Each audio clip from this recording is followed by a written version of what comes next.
Sabi ko lang ito sasabihin na. Kasi naiiyak ako kay mama at daddy. Kasi di ako na magbawan nun eh. Kasi okay na ako sa ano eh. Sa tamang pamilya. Sa mais na buhay. Tsaka maraming ako na mga gusto ko. Sa sarili ko, ang mga gusto ko gawin. At saka marami rin ako natutunan kila mami at daddy at saka sa inyo, sa Siva. Sa mga turo. Turo. Kasi ginagawa natin, di ba?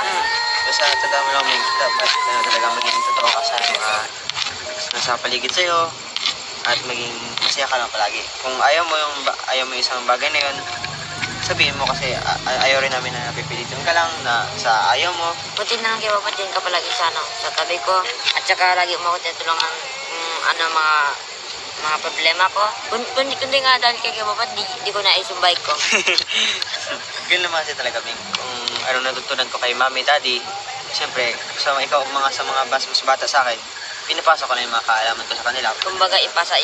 Yun, pasa-pasahan. Siyempre sa mga kuya dyan, kailangan natin maging masipag at magalang. Kahit sa mga bata, magalang pa rin tayo. Marunong pa rin tayo po at opo. Turo natin sa kanila yan kasi yung mga simpleng paggalang at lagi dapat ginagawa. Dapat di tayo magpakita na pagkakamali sa mga nasababata sa atin kasi kung ano nakikita nila sa mas nakakatanda, yun yung ginagaya nila kasi ang alam nila kung anong sino mas matanda, sa'yo mas makakaalam. Kaya huwag ka magturo ng mga maling gawain kasi kung ano nakikita nila, yun yung ginagaya nila. yun. Ba't tayo masabihin ka naman yun eh?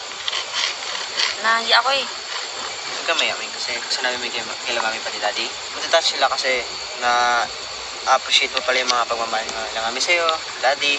Kaya huwag kang maya.